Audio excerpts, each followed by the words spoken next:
Shalom, salam sejahtera dalam kasih Tuhan Yesus Kristus.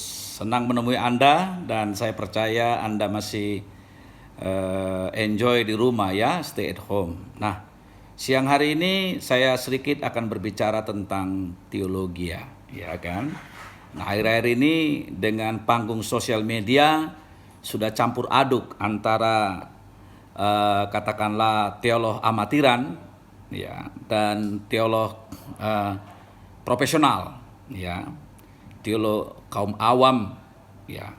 Nah, tanpa mengecilkan pentingnya kaum awam untuk terlibat berteologi, tetapi memang harusnya para teolog profesional, yaitu mereka yang memang mendedikasikan waktu dan pikiran mereka untuk berteologi atau belajar teologi, ya mesti harus fokus kepada isu yang dibahas, tidak perlu emosional dan tidak perlu harus marah-marah ya, tidak perlu harus hardik-hardik ya kan. Nah, sekarang begini,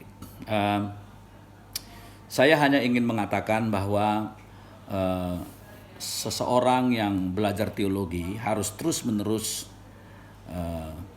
merendahkan hatinya dan terus juga belajar dan mau membaca referensi-referensi dari lintas denominasi lain, bahwa nanti akhirnya dia memilih apa yang dia yakini, doktrin yang dia pegang itu adalah hak orang itu, dan memang harus punya sikap ya, harus punya sikap.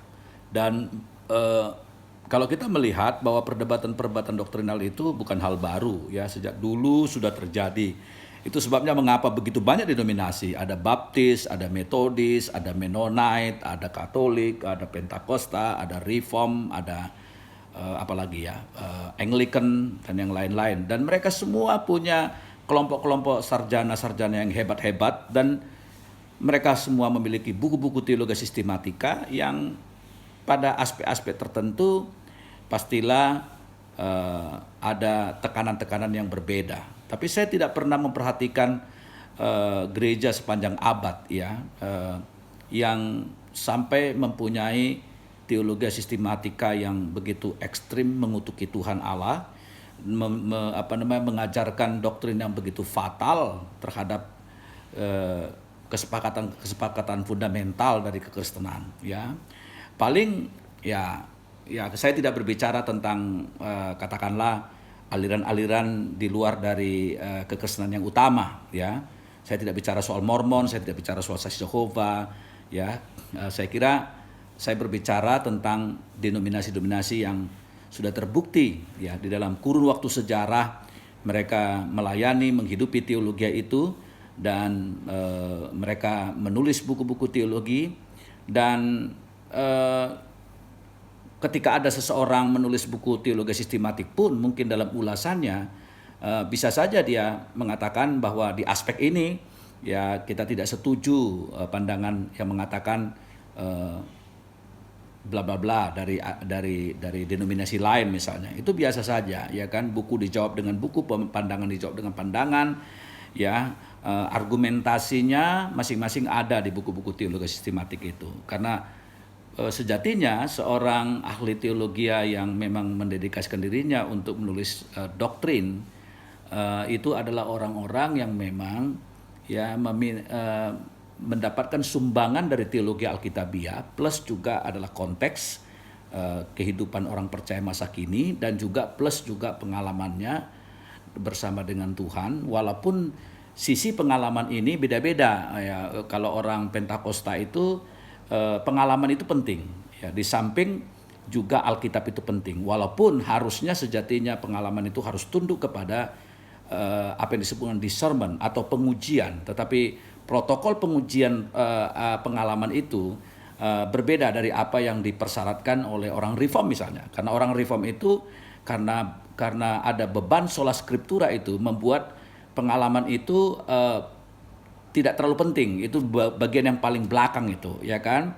Kalau Katolik itu tradisi dengan Alkitab itu sejajar ya, itu di depan gitu, whatever. Tapi kita harus mengatakan bahwa seseorang teolog itu benar bahwa dia akan memilih bagi dirinya kealiran mana atau pandangan-pandangan dogma seperti apa yang akan didakukan oleh dirinya, ya, dihidupi oleh dirinya. Walaupun saya percaya bahwa dengan banyaknya aspek yang dipertimbangkan dari banyak pemikiran yang bagus-bagus, ya, tidak sedikit juga teolog-teolog merasa bahwa telah ada hybrid berteologi dalam dirinya. Dia tidak sejatinya boleh dikatakan Pentakosta, tulen dalam teologianya. Ada aspek-aspek dari teologi di kelompok Calvin yang juga dia bisa dakukan atau dia hidupin, ya.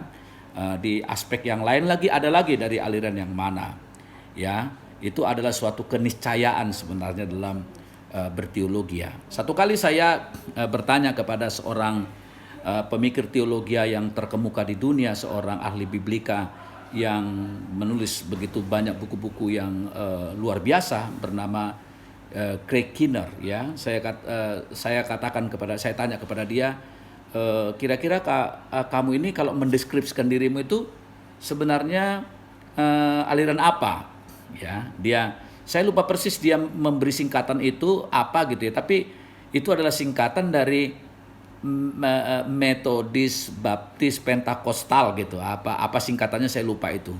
Nah, itu artinya mau berkata bahwa ada sebuah pengakuan, ya, bahwa berteologi itu adalah sesuatu yang dinamis dan bisa juga adanya sebuah hybriditas, ya, di dalam dirinya. Walaupun ketika hidup bergereja kita harus komit kepada tradisi, dogma dan pengakuan iman di mana denominasi kita berada.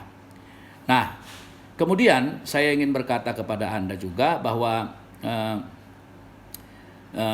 kalau Anda mengajar di sekolah teologi, ya, sebenarnya, ya, tidak karena Anda harus membedakan antara sekolah teologi dengan sekolah Alkitab. Kalau sekolah Alkitab, ya, Anda betul-betul berbasis indoktrinasi. Tapi kalau di sekolah teologi, ya, tentu kita akan mengajarkan dan memperkenalkan, maksud saya, bukan mengajarkan, memperkenalkan semua sedapat mungkin buku-buku teologi dari berbagai lintas pemikiran, ya. Kenapa? Karena jangan sampai nanti mahasiswa itu lulus, ya, dia hanya tahu tentang doktrin dari gerejanya dia sendiri, ya, denominasi dia sendiri, tetapi dia harus terbiasa untuk bangga akan identitas dia benar, ya. Dia harus bisa menjadi confidence, ya, penuh keyakinan akan berteologi dan denominasi dia, tetapi dia harus juga membaca referensi-referensi dari lintas pemikiran atau teologi, ya.